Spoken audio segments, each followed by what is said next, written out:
Hello there mga kaibigan, kapatid, kapuso at kabarkada. Welcome to the Thank God It's a Friday episode of our stock market today. We have news on the Telcos and RLC plus our candlestick quiz series. At baka hindi nyo pa po alam, sa Tuesday, December 8, walang pasok because it's a special non-working holiday. It's the Feast of the Immaculate Conception of Mary. This is a Catholic feast and it's a holiday starting this year. This is Benji Chidoro. Please stick around as we deep dive on the latest happening in the PSE in this episode of The Stock Market Today.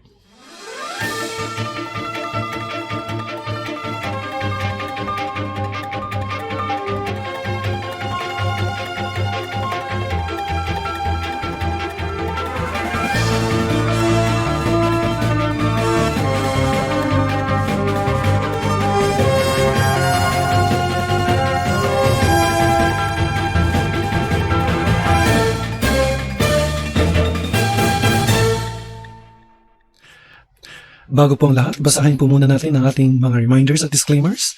At habang binabasa po natin ito, kung first time niyo po dito sa ating channel, ay nag-start po ako magbigay ng daily stock market report noong August. I invite you to subscribe to my channel so you will always be updated with the latest news and information on the stock market and the most active stocks in the PSE. Since early 2000, I started investing in UITFs, and a few years later, I started investing in stocks. I review the most active stocks in the Philippine market using technical analysis, and sometimes I add a bit of fundamental analysis. By the way, if you want me to review your favorite stock, please comment on the comment box below, and I will do my best to do the review. Our first news is from Business World. Telco's revenue growth seen stable next year. And this is a report from Moody's Investor Service. Moody's Investor Service reported that it expects revenue growth of Philippine telco companies to remain stable in 2021. And this is driven largely by rising data consumption on the broadband usage. It also noted the heightened competition that will weigh in on the growth when the third player Dito enters the market in 2021. Moody's also expects telco revenue in the Asia-Pacific region to grow 3.5 to 4%. As the sector recovers from the pandemic-led decline in the first half of 2020, while capital expenditures will remain high at about 22% of revenues. Now, BDO Nomura commented in this news item, ang sabi niya, we currently forecast telco service revenues to grow by mid to high single digit in the fiscal year 21-22 first half, mainly driven by the robust demand for fixed broadband services. And then he also says that it has buy ratings for Globe, which has a target price of 2,417, and Tel with a target price of 1,603 because of the attractive valuations while offering healthy dividend yields of 5.3 to 6%. So yung target price nito is about, let me check. For Globe, this is based on yesterday's prices. 2,417 is the target price. It's about 19% increase or 19% upside, while PLDT, which had 1352 as the closing price yesterday with a target price of 1,600, is 18.6%. Not bad. Okay, so let's now go to the next news item about RLC. This is from the Manila Standard. BOI approves RLC's 4.1 billion hotel project. The BOI has approved the 4.1 billion Westin Sonata Place or Palace hotel project in Mandaluyong City, which will be RLC's first Marriott International branded hotel. Wow, that will be great. The project will have 303 rooms for meetings, incentives, conferencing, and exhibition, with facilities for food, beverage venues, recreational services, and a fitness studio, a spa, and a swimming pool. As part of the commitment to the health and safety protocols as well as to a sustainable tourism amid the current global pandemic. So by the time the hotel is put up, the pandemic is probably over because it's 2022. All of us would have been vaccinated by then, hopefully. So this is the commentary of BDO Nomura. The hotel is already factored in, meaning priced in our RLC estimates, with project cost assumed to be shouldered by internally generated funds and debt through its launch in 2022. So Nomura had a buy rating for RLC with a target price of 21 pesos. And they expect revenues from its resilient office operations in the Chengdu project in China to compensate for the weakness in the mall and hotel revenues during the pandemic. So it also says that they believe the market is overestimating the impact of COVID-19 on the company, as the stock is very inexpensive, with a price earnings ratio of 12.5 times versus the 16.4 times peer average. So the 21 peso target price, based on yesterday's prices, 1846 is yesterday's prices with 21 as a target price. It's a 13.8% upside. Okay, kung naniniwala po kayo dito sa projection ni Nomura, then magandang buy opportunity itong RLC. Alright, so now let's go to the most active stocks from the PSE. But before we go to the PSEI, let's identify this 3-day trend reversal pattern. This is pattern number 10. A, bullish upside Azuki gap. B, bullish inverted hammer. Or C, bullish outside up. 5 seconds. Congratulations, who got the correct answer? The correct answer is C, bullish outside up. Now, why is it called a bullish upside up? Actually, it's also called a bullish 3 outside up. Actually, this candlestick pattern is a bullish engulfing pattern. The first 2 candlesticks are exactly the same as the bullish engulfing pattern, and the third candlestick represents its confirmation. So it is characterized by a bearish candlestick, then an engulfing pattern, which is the second day, and the third day is another engulfing pattern, but the candlestick is higher than the previous candlestick. So that is what you call a bullish outside up or a bullish 3 outside up. Okay, now let's go to the PSE. The PSEI dropped 59.57 points or 0.83%. And as you will see, it stopped short of the resistance area of 71.34. It ended at 71.34. But the resistance area is at the 7200 level. So it may go up and retest this level. And if there is a rejection, then it may go down and retest the support level at the 6700. So doon lang siya. It has been moving that way since November 11. And most of the stocks would be moving that way in the index. Okay, let's take a look at the market summary. 103 companies declined, 121 advanced, while 49 remained unchanged. There was net foreign selling. On the all-share index, it declined by 0.54%, while on the sectoral index, only the financials registered a positive result of 0.47%. The other sectors registered a decline. The decline was led by the holding companies at 1.25%. As for the most active stocks, let's take a look at the following stocks and let's review them. Well, let's take a look at BDO, SMPH, BPI, MBT, RLC, Fruit, pumasok si Fruit, AXLM, MEG, FB, and FLI. Some of these stocks are in my portfolio. So let's take a look at the first stock, BDO. Okay, BDO is slightly up today at 0.90 points, not much, but I think it will just move sideways, just like my projection in the index, and it may retest the 110.94. Actually, the resistance is at 111. So it may just retest that level, and there is not much volume today. Let's take a look next at SMPH. SMPH also is moving sideways, and if you'll see our indicator, it's piercing through the candlesticks, but it is a red result today at 1.4 points now. It is just moving within support and resistance. So I see the support level at 39.60 to 40, while the support is at 35.80 to 35.90. So let's move on to BPI. Most of the active stocks today are the financials. So BPI is the second bank that we will be reviewing. Okay, BPI had a doji today. it had a positive result yesterday, but it had a doji.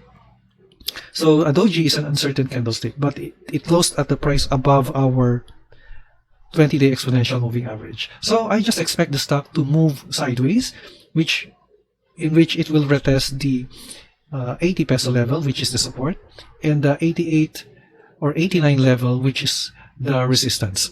I have a position in BPI, and as I shared with you yesterday, I bought at 80, the support level, and my target price is the resistance at 89.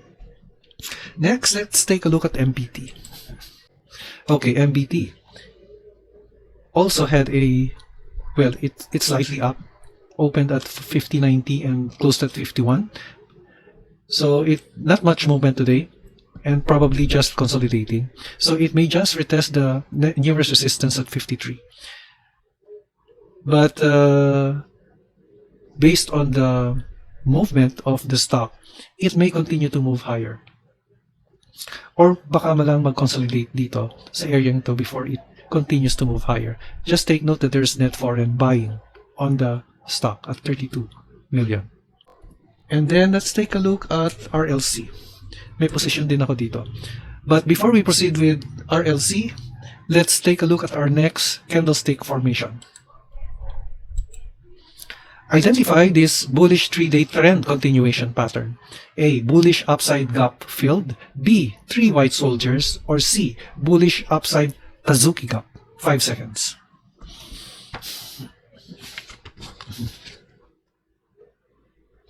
Congratulations to all who got the correct answer. Letter C. Bullish upside Kazuki gap. Okay, bakit Kazuki gap? Kasi the first candlestick is a bullish candlestick. Actually, it's sort of engulfing. But the second candlestick is also bullish, and it opened above the closing of the first candlestick.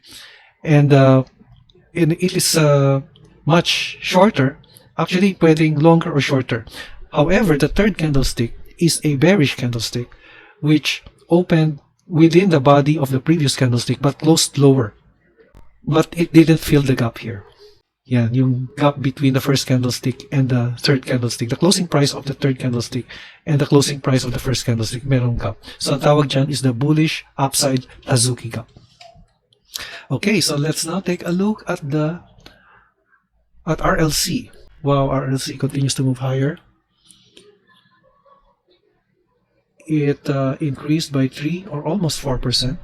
Actually, I have a position here, and I entered here at November 18 at about 16. I entered at about 16. And if you'll compute the gain from the time I entered, it's I have gained at about 20%. Pero ang target ko kasi is 21 here. Yan yung target price ko. And that is what I see as the nearest resistance level. Actually, the nearest resistance is here, 20 or 19. Pero kung okay na kayo dito, pwede na kayo mag-take profit. Pero ako, sa 21 ako, mag-take profit. Okay, next, let's take a look at fruit. Okay, fruit. Wow. Ano siya, oh? Breakout. So it had several breakouts here, and if you'll notice, a breakout is characterized by volume. There's a breakout here on November 3, another breakout at November 13, another breakout on November 20, and finally today's breakout. Makikita nyo, each breakout is accompanied by volume. And after each breakout, there is consolidation. So consolidation is about a week, 4 days to a week. Ito 8 days ang consolidation dito. If I were to predict what will happen to fruit, baka mag-consolidate to by a few days and then it will continue upwards. In the meantime, the nearest resistance that it may test is 1.83 or 1.80. Okay, AXLM. Okay, AXLM, nag-breakout din siya. So, it started here at November 20. Ay, hindi natin makita eh. Dito. And then here, another breakout. Pero ingat lang tayo because this is not a popular stock. And the trades are very few. Tapos, meron pang bearish divergence dito. So, ingat lang tayo if you wanted to enter here. Then, well, I would suggest that, well, ako kasi hindi ko type yung stock na ito eh. So, I don't trade this stock because baka maipit lang ako. At saka may bullish divergence siya. Pero if you wanted to trade it, ingat lang kayo. In the meantime, the nearest resistance is at 4. Next, let's take a look at MEG. Okay, si MEG. Nagko-consolidate lang si MEG. But right now, it's at resistance level. Resistance kasi ito itong 4. But ito rin, meron din ako ditong position, no? And I was able to buy MEG at somewhere here, November. Nasa 3:30 ako nakabili. Dito sa November 11 or November 10. Mga ganong time. 3:30 ako nakabili. And my target price is 4:30. Ito. So, nasa 4 pesos na siya. So, yun lang. Ang tingin ko lang is itetest nyo itong 406 bago siya magpatuloy pataas. Or kung mag-rejection siya, the nearest resistance would be here. 375. So, you may just, you can enter at this level, 375, kung bumagsak siya. Or kung ma-pierce nyo yung resistance dyan, and then it's time to buy with the next resistance at 430. Next is FB. Okay, FB. Nagko-consolidate lang si FB. And I also have a position here. I was able to buy somewhere here. Dito sa November 13. Sabay-sabay yan eh. FB, MEG, RLC, sabay-sabay siya. Okay. So, ito nagko-consolidate lang siya dito. But it's still higher than the EMA 20. And I think it will just continue to consolidate until ma-pierce niya yung 71 resistance level. May resistance level sa 71 eh. Or 70.